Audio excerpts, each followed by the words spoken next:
Deutsch. You have to wear, as soon as it's almost like a border crossing. So you stop at the border and they're like, here's your clogs. And they give you little wood shoes. Mm-hmm. And suspenders. They hand you a stein. Mm-hmm. And then your car doesn't work and you just walk around drunk. And that's how you do it. Mm-hmm. It's true. And it's a wonderful place. I really do want to go there, though. They're one of the best sauerkrauts I've ever had, honestly. And it's gorgeous. It's like it's in a beautiful area. Like I can't. It's weirdly beautiful. It's literally. I found the Swiss Alps of North America. Yeah. Like it was so pretty when we went, and just breathtaking. I was so happy we stopped there. It looked like I've only been to one place in Switzerland. Sure. But it looked like that. Yeah. I was like, whoa, this is what it looks like. It was really fantastic. I have, cool and I know town. I've said this before, but already in the last 9 years, we'll be together in 9 years this year or 10? 9 years this year in January. So next year. But you know what I meant. I've literally seen so much just you and I being together, and it's so great to me. Like there's so many things that I've wanted to do and see and get out and just envelop myself into everything that's around me. Well, that's true too. I mean, so many cool spots. For me, I think if I wasn't with you, I might have been too afraid to go on tour overseas.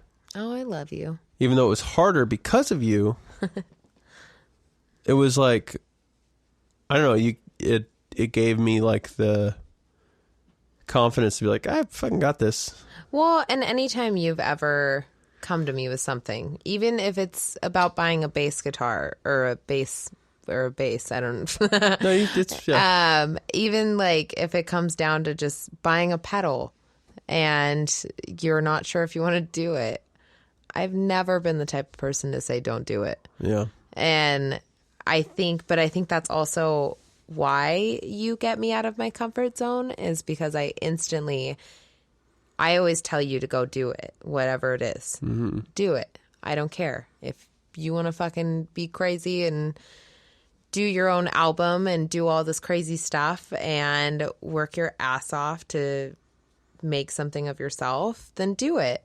Like, at least you've checked off every box to make sure that you've done everything you can do to be yourself. Yeah. But I also tell you that all the time. And for the longest time, I wouldn't do anything like for me as far as like jumping or diving into stuff. Yeah, fulfilling those things that you want to do. And so finally I was like, no, I'm going to do it. And I think that's all I've been doing for the last, at least solidly since Granny Wank passed. I have done a lot of shit that I probably would have never done. Yeah, even if they're just to encourage other people to do this, it doesn't have to be grandiose things. It's usually small feats, just like you standing up for yourself. Yeah. Being like, you're like, I'm 30 now. I can stand my ground. I'm not timid. I can speak up. Mm-hmm. Those things are huge. And even since that, even at work, it's new people. They're people that don't necessarily think the same way as I do. And I wouldn't want to be surrounded by people that think the same way as I do. Like, if you ever want to just have your life stay the same and be around people that are like-minded, you're going to have a really boring life.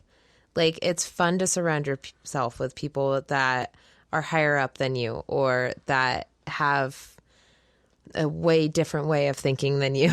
And you are that person that either helps them understand another way of thought, and they're that person to you to help you understand another way of thought.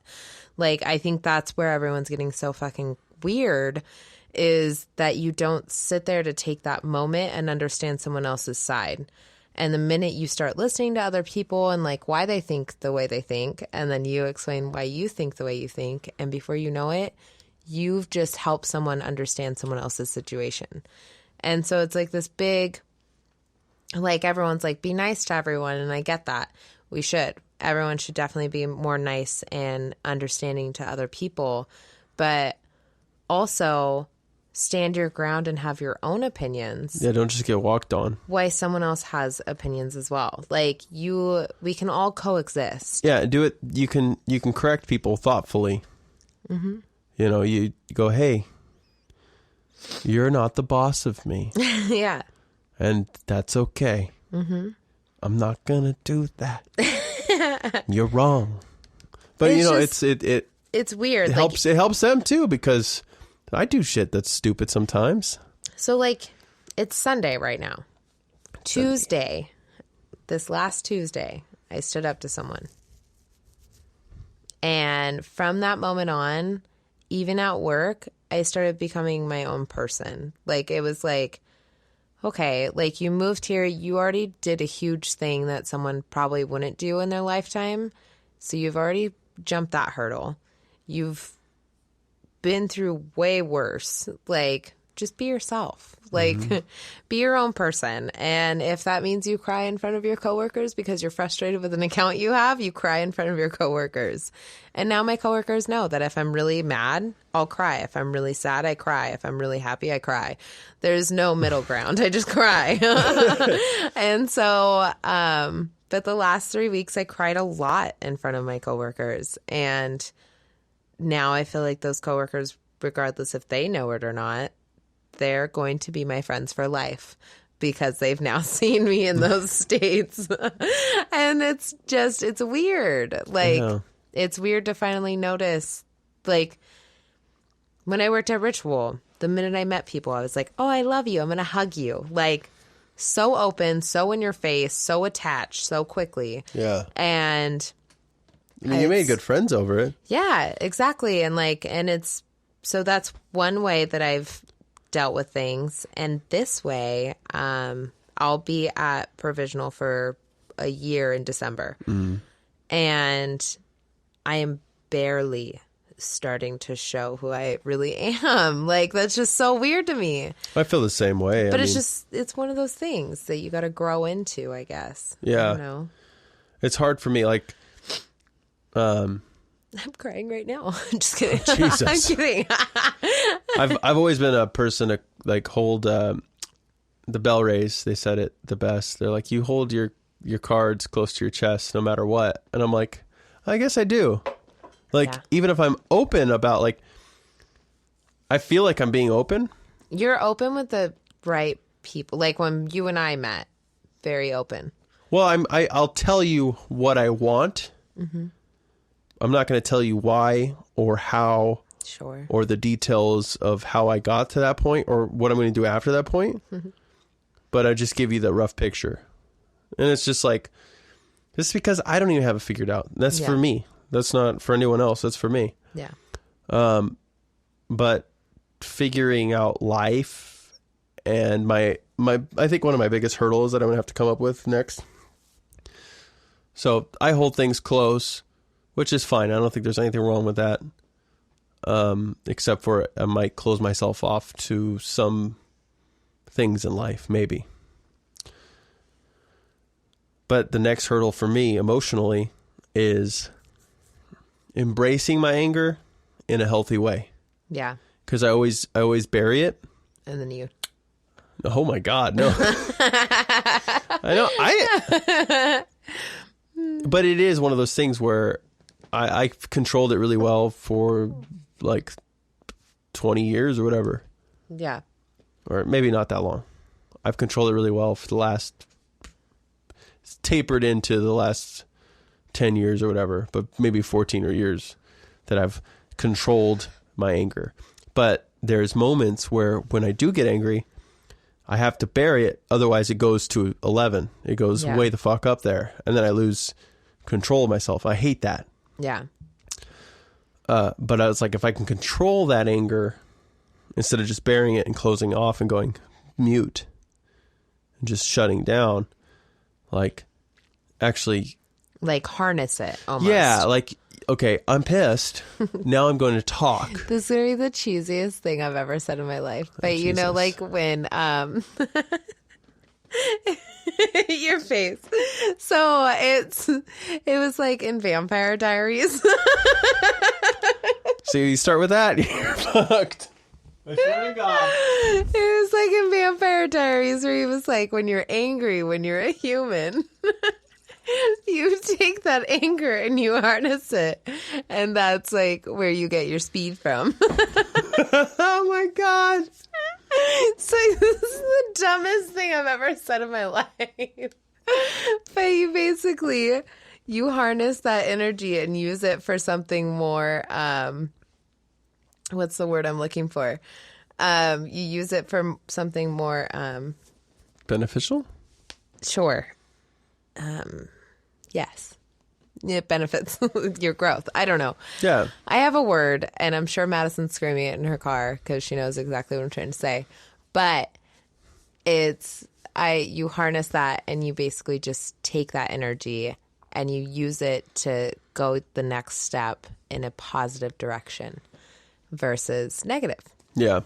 So instead of taking that anger and going home and taking it out on each other, we take that anger, because that's usually what happens. Yeah, it's true. A lot of people get pissed at work and they come home and they're pissed at their spouse, and it just leads. Do I do that? No. And that's the thing. Like, anytime you do come home and you're upset, you usually come home and play drums, or you come home, you either instantly... Yeah, I get it out physically. You either instantly go work out in the garage, or you come down here. And that's when I know, like, something happened. I don't know what happened, and I'm not going to ask questions. And then usually I make dinner, I do my own thing, I do my own stuff. Yeah, because you know better. And then... Jesus Christ. and then, but it's the same with me. Like, if I come home and just instantly go to the room and start doing yoga, yeah, you know I've had a day. Yeah. And so I take that energy and I basically harness it and I use it to something that's going to benefit me in the long run. And then I come back out, and it's almost like a butterfly, like it's almost like a caterpillar effect, where like you just have to go and metamorphose in your own area and then come back out. Like, yeah, you know what I mean? Or metamorph. I don't know. Yeah. So, but metamorphosis is nice. I think there's healthy ways of doing it. And I think that so many years of people thinking that it's okay to do it in a negative way, that's what our nation is used to. Yeah. You're used to taking that negative energy and dispersing it instantly. And I think more people than we think are realizing that when you take that energy, like if you're pissed about gun violence in schools, start fucking in the right area of... Yeah, start hugging people. Seriously, like, I mean, it goes down to the bullies. Like, the person being bullied is usually the person that is, like, the most aggressive, because they're keeping all of that negative energy and they're just holding it. And then it makes this massive monster within themselves. And it just grows into this thing that they don't even know who they are. Yeah. And I think... I don't know. It's just, there's so many weird things. And I think if we just take the moment to be a lot nicer to everyone and understand that whatever they're going through isn't necessarily what we're going through. Yeah. And that's just what it is. Yeah, and I think one thing that's helped me, and it's probably a delusion. Like, maybe I should have hugged that guy that cut in front of me. Maybe I should have tapped him on his shoulder and hugged him and said, "Get in the back of the line." Hey. Instead of... just so I want to let you know, you're loved, but get in the fucking back of the line. Get in the line. But know your place. I love you. Shh, love you. As a human, I love you. Could you imagine get the fuck back of the line? Someone just walking up to you when you're super pissed and hugging you and being like, "It's okay. Just get in the back of the line, though." That'd be the best. That's how we should approach everything. Yeah. I'm going to start hugging everyone. And then this is how Amanda got stabbed. Well, I really think when bad shit happens, this is the ego part of me. And I think this is what's helped me in life, is everything's like a movie, you know? And maybe it is. It's like the hero's journey or whatever. But every time something bad happens, or I've taken a path that's led me down a weird way, and I'm like, this is just shaping who I am. This is the montage in the movie. This is the bad part of the movie. Yeah.